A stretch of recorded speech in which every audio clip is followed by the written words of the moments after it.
Ինչպիսի հայրենիքի պատկերացում ունենք մենք։ Այս հարցը վերջին օրերին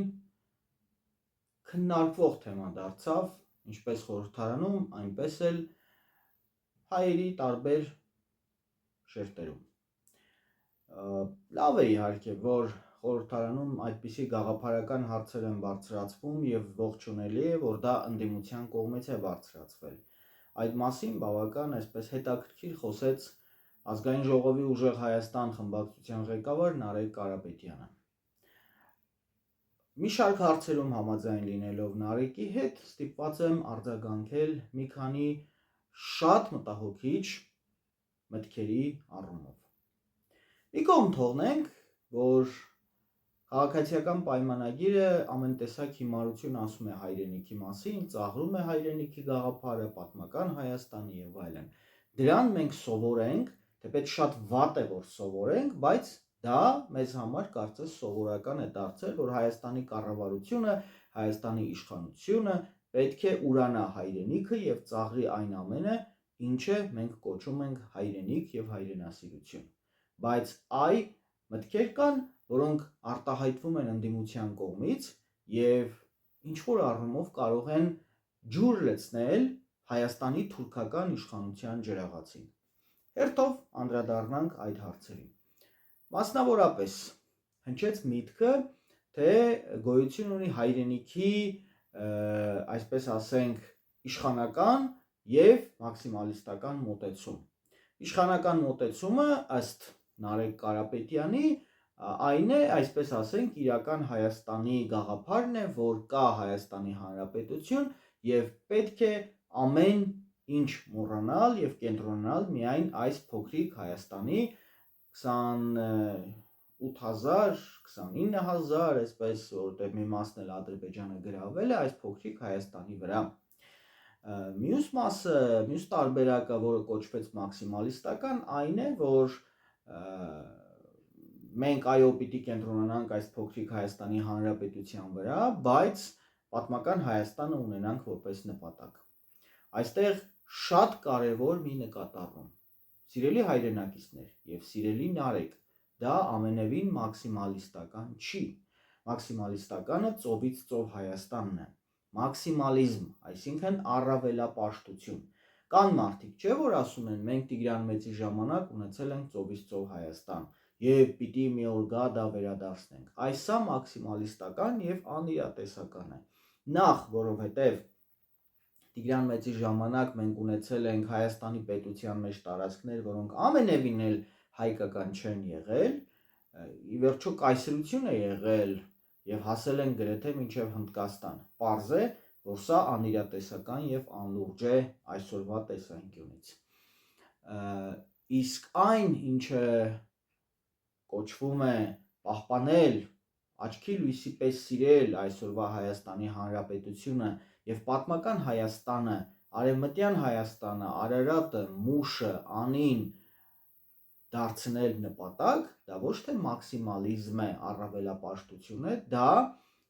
ավելի կոնկրետ, դա ազգային, անվտանգային պետականության ռազմավարական մտածողություն է,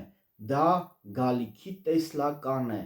եւ դա առավելապաշտության, անիրատեսականության հետ ոչ մի կապ չունի։ Մյուս հարցը, որի մասին այսպես խոսքը մտահոգություն առաջացրեց, այն է, որ նշվեց Մուշի, Անիի մասին եւ ընդհանրապես պատմական Հայաստանի մասին, բայց որպես ընդամենը մշակութային հարց եւ շրջանցվեց Արցախի թեման։ Հարգելի Նարեկ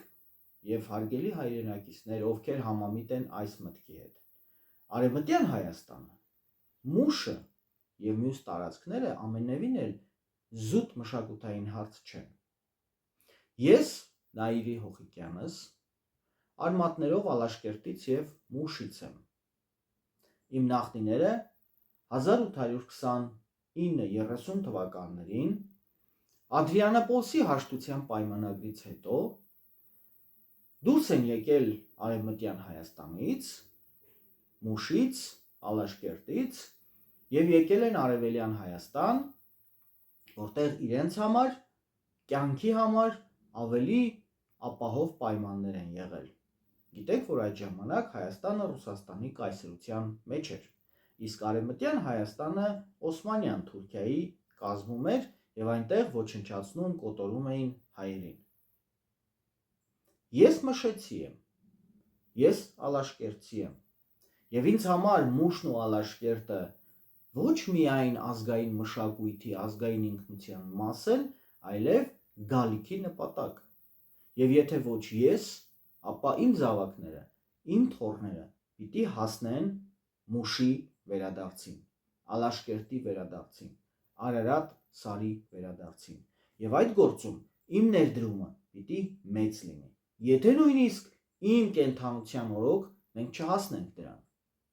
Հետևաբար, շատ զգույշ եղեք ձեր արտահայտություններում, երբ ասում եք, որ չպետք է մուշն ու մնացած պատմական Հայաստանի տարածքները դիտել որպես նպատակ։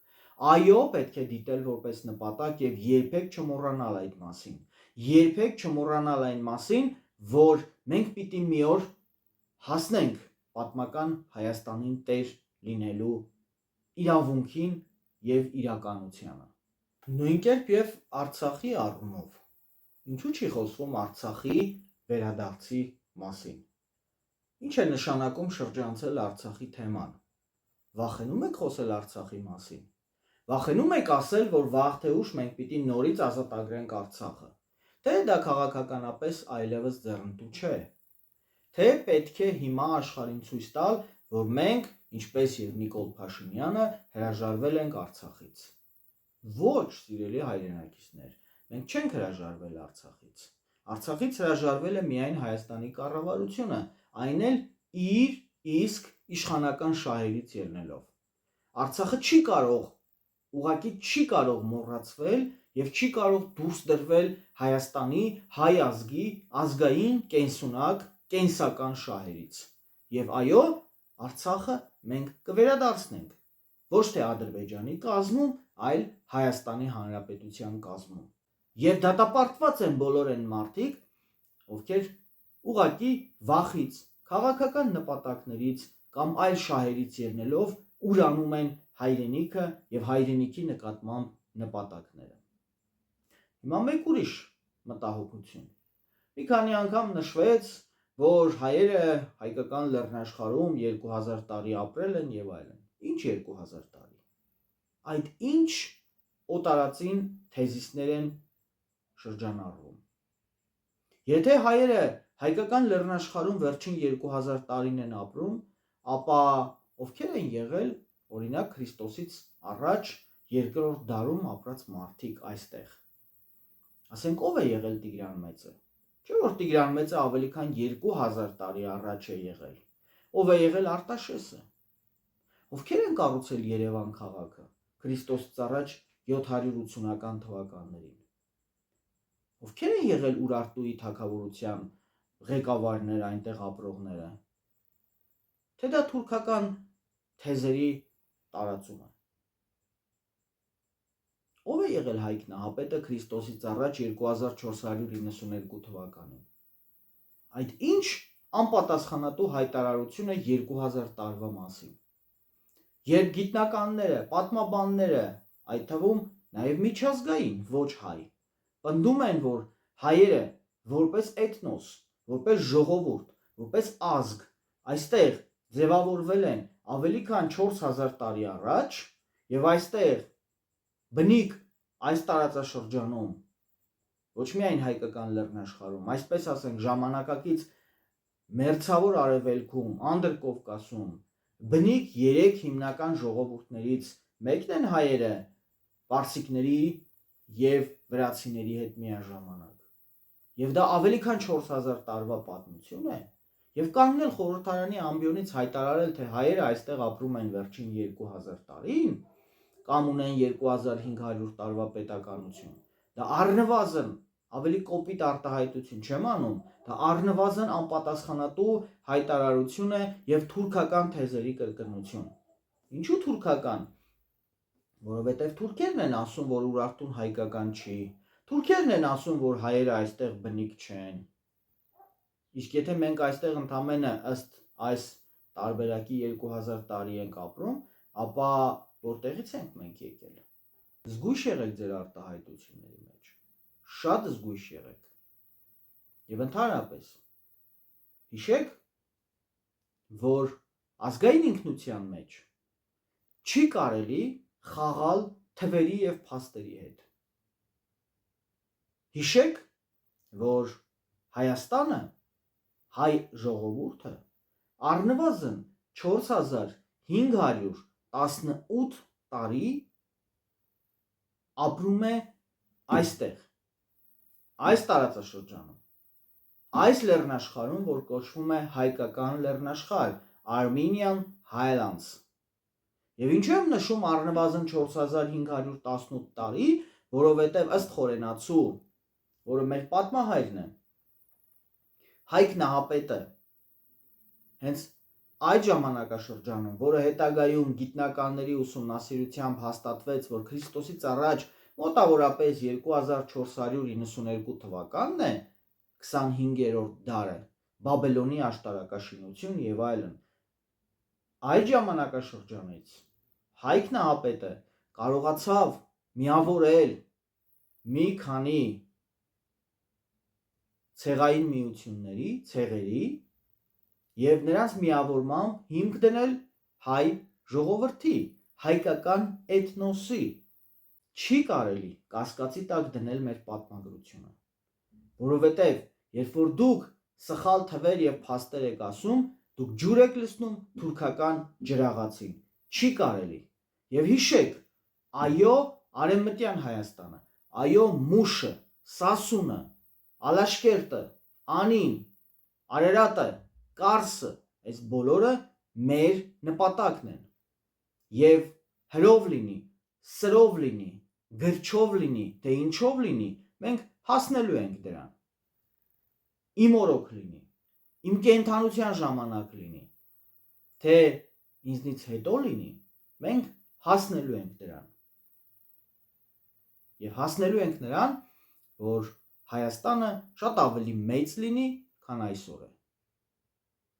Եվ հիշեք, դա ոչ կորուսյալ հայրենասիրություն է, ոչ անիրական ինչ-որ բան է, դա կոչվում է ազգային նպատակ, եւ պատմության մեջ մնում են այն ազգերը, որոնք ոչ թե ստրուկ են, այլ ունեն գալիքի նպատակ, ունեն գաղափար եւ այդ գաղափարին ու նպատակին տեր լինելով հասնում են դրանց։